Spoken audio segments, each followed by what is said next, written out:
So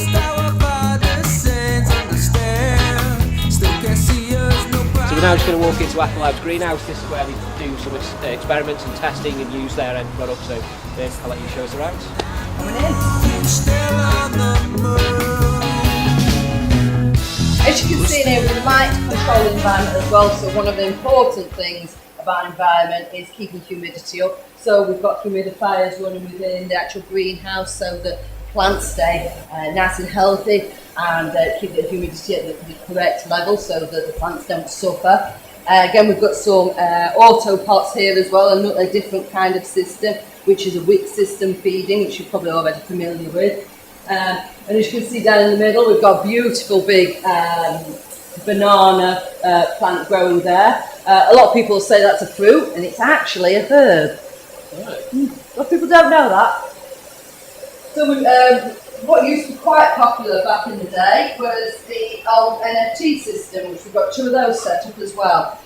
This is the recirculating type of system, again, to see how different plants react to different nutrients. We've got, I noticed you've got an aloe vera. Yeah, big massive aloe vera here as well.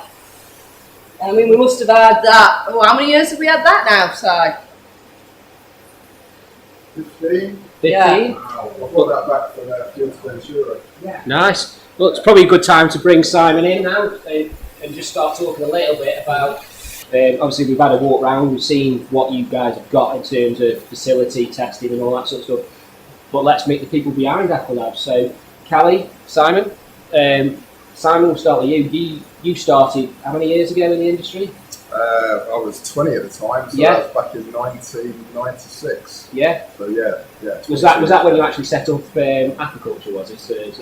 Yeah. So pretty much came out of university. Yeah. Kind of just finished a degree in biochemistry and biotechnology, and we actually used some hydroponics at the university to grow up some of the plants in the genetics part of the course. So kind of came out and an opportunity just came about, which I kind of grasped. So yes, that was when aquaculture was started. So, and did you create aquaculture and Aqualabs at the same time, or did Aqualabs follow on afterwards? No, Aqualabs came about a long time after. Yeah.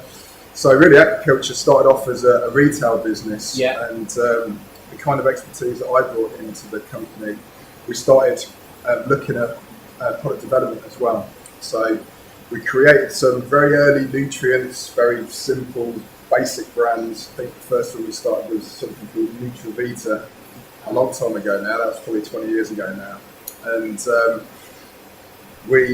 that continued, and then we helped in the formulation of a brand called Vitalink as well. Which is still well known in the market now. It's obviously progressed and moved on, but you guys were the original ones behind that. Yeah, so we were the initial product formulators for that. Yeah.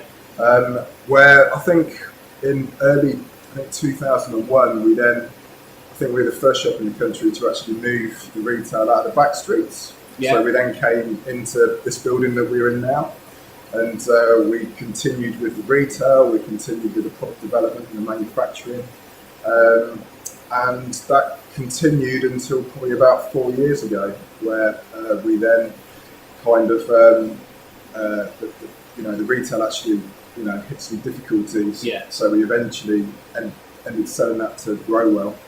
And from that, the retail and the nutrient manufacturing and product development split, and that's when Aqualabs was formed. So just for those people who do talk about Growwell and Aqualabs, Aqualabs started as aquaculture, became Aqualabs, you then sold the retail business off to Growwell, and Aqualabs is now a separate entity on its own. That's right, yeah. Yes. Yeah. Cool. And yourself?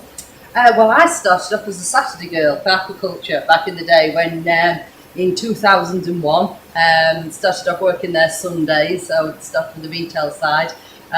Got to know the boys really because I used to live over the back of them when I went to university, and was doing a degree in biomedical sciences, and started working for them, just doing a bit of Saturday work, and then it progressed from there. I graduated and decided to stay on because it really interested me, the chemistry side of things, and felt that I could put something back out there and help develop nutrients. And then we moved up to here, and the manufacturing side of things, where we showed you later, we developed that, and we took that on and produced the Vitalink range.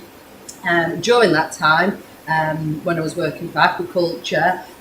We discussed aquaculture would sponsor a PhD that I did, that I started at Sheffield Hallam University, into the development of hydroponic nutrients. And I went on to complete that last year, so now a qualified doctor in fertiliser chemistry. As Simon mentioned, we then became a bit of the retail side of things kind of went off in one direction, and we set up Aqualabs as you know it now, and we developed more on the R&D side and manufacturing side of things.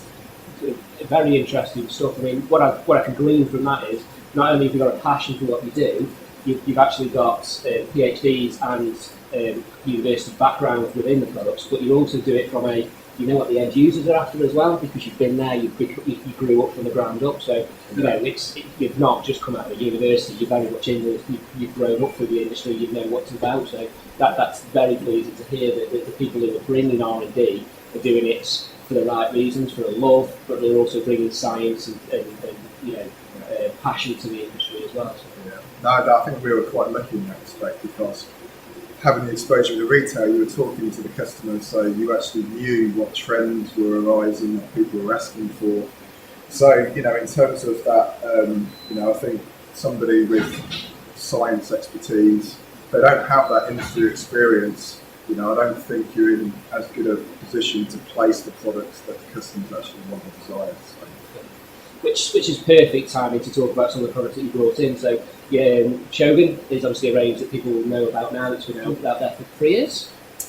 Or is it a bit longer? 3 and a bit years. Yeah. Much loved by One Stop as well.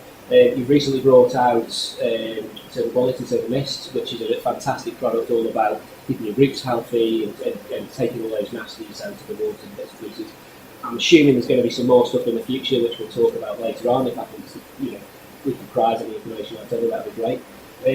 But you've obviously brought a lot to the table as well, and we'll go more in depth on those products and when we do separate videos in a bit.